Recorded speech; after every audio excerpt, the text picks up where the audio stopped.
रविवार को चंडीगढ़ में किसानों के साथ केंद्रीय मंत्रियों की बैठक हुई। चौथे दौर की ये बैठक लगभग 5 घंटों तक चली। इस बैठक में सरकार की ओर से एमएसपी को लेकर किसानों को एक प्रस्ताव दिया गया, जिसमें कहा गया है कि सरकार 3 दाल, अरहर, उड़द और तूर के साथ साथ कपास और मक्का को एमएसपी में शामिल करना चाहती है, जिसको लेकर किसानों ने सरकार से समय मांगा और कहा है कि हम पहले अपने अन्य किसान संगठन और किसानों से इसको लेकर बात करेंगे, उसके बाद ही इस प्रस्ताव पर कोई निर्णय लेंगे। देर रात तक चली इस बैठक को लेकर हमारे संवाददाता मंजीत सहगल की इस रिपोर्ट को देखिए। 5 घंटे तक चली इस बैठक में बहुत सारी जो मुद्दे थे किसानों से जुड़े, उनकी मांगे थी, उन पर चर्चा हुई, लेकिन केंद्र सरकार की तरफ से यही पेशकश की गई कि केंद्र सरकार 3 दालें, अरहर, तुअर और उड़द और कपास और मकई की फसलों पर 5 साल के लिए किसानों के साथ एक अनुबंध करेगी और इन फसलों को एमएसपी पर खरीदा जाएगा और इसके लिए बाकायदा एक पोर्टल भी बनाया जाएगा, जिसके जरिए किसान इन फसलों पर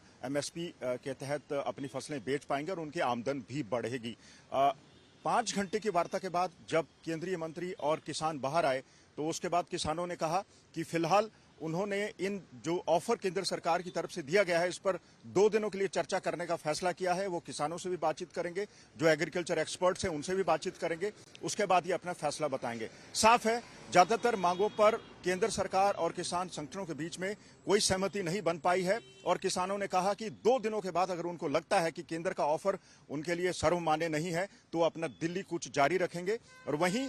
इस बैठक में पंजाब के मुख्यमंत्री भगवंत मान भी शामिल थे। दालों पर एमएसपी की मांग उनकी तरफ थी। उन्होंने कहा कि भारत सरकार विदेशों से दालें आयात करती है और अब अगर पंजाब में किसान इन दालों को उगाने पर सहमत होते हैं, एमएसपी स्वीकार कर लेते हैं, तो शायद अब इंपोर्ट दालें नहीं करनी पड़ेगी। सो कुल मिलाकर किसानों का धरना प्रदर्शन आज भी जारी है, 7वां दिन है और ज्यादा किसान शंभू और दूसरे बॉर्डर पर पहुंच रहे हैं। आपको बता दें कि बैठक खत्म होने के बाद केंद्रीय मंत्री पीयूष गोयल ने एक प्रेस कॉन्फ्रेंस के माध्यम से इस प्रस्ताव को लेकर जानकारी दी और कहा कि सरकार की ओर से किसानों को एक प्रस्ताव दिया गया है, जिसमें ये कहा गया है कि एनसीसीएफ यानी national cooperative consumers federation of India और नाफेड यानी national agriculture cooperative marketing federation of India जैसी सहकारी समितियों का गठन किया जाएगा और अगले 5 साल के लिए कॉन्ट्रैक्ट बनाए जाएंगे और किसानों से एमएसपी पर उत्पाद खरीदेंगे, जिसमें खरीद की कोई लिमिट नहीं होगी। बहरहाल अब देखना यह होगा कि सरकार के इस प्रस्ताव पर किसान